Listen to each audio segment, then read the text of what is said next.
Well, I guess that's another thing. It's like, you got to really seek it out for yourself. Seek out your own salvation through fear and trembling. That's what Hebrews says. Um, but there's certain things in the Bible that, like, most Christians don't tend to believe these ideas because, okay, for one, reincarnation. But now there's been evidence, or they've exposed hidden Jewish documents about reincarnation. Well, the Jews are God's favorite. They are the first tribe, the first race of people that spoke with God, walked and talked with God. Like, so why would they have hidden knowledge of reincarnation if there wasn't truth to it? I don't know. That's something you got to do on your own. I got to do that on my own, like, and come to your own idea and belief on it. But I think that reincarnation is something that's really starting to, like, make a lot of sense to me. And one last thing, the whole Jesus being born on December 25th. No. The Bible clearly states the plows were still in the field when he was born. So that means September makes more sense. He wasn't born in December.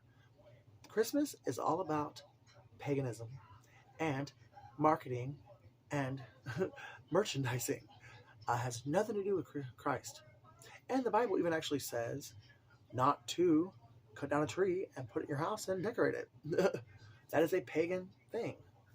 And actually, Christmas is based around an ancient tradition of a week-long purge. If you ever seen the movie The Purge, where you can do anything you want for 24 hours and nobody can do anything to you? Well, that actually used to happen in ancient times. It just, instead of 24 hours, it lasted a week. And now we still give homage to that through the name of Christ. Christmas.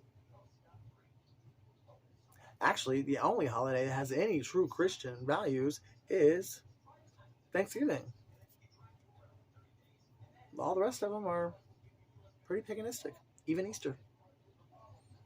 And this whole thing where people talk about Christ died on Friday, Good Friday, and then rose 3 days later.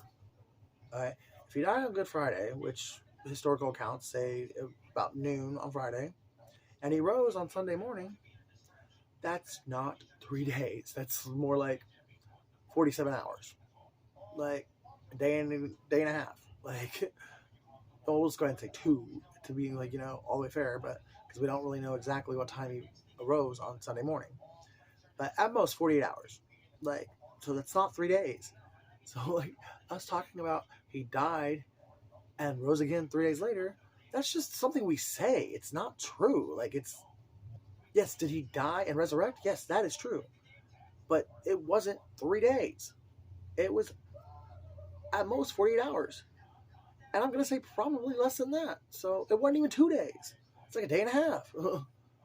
He literally observed the Sabbath, and then he rose again. He did not work on the Sabbath. He honored the Father's fourth commandment, and then he conquered death and rose again. There's a lot of things about Christianity and the religion of Christianity that just are not true. They're twisted, warped versions of what Christ taught us. I love you guys. I hope this helped. I hope that you get something out of it and you don't just throw it away because it's not traditional teaching. And pray about it. Ask God hey, is Ricky, like, on some real shit, or is he, like, just a false prophet? Because I don't really care what you say about me. I only care what God says about me and what I feel led to say by the Holy Spirit. And if I'm wrong, I'm wrong. I'll deal with that on Judgment Day. Love you guys.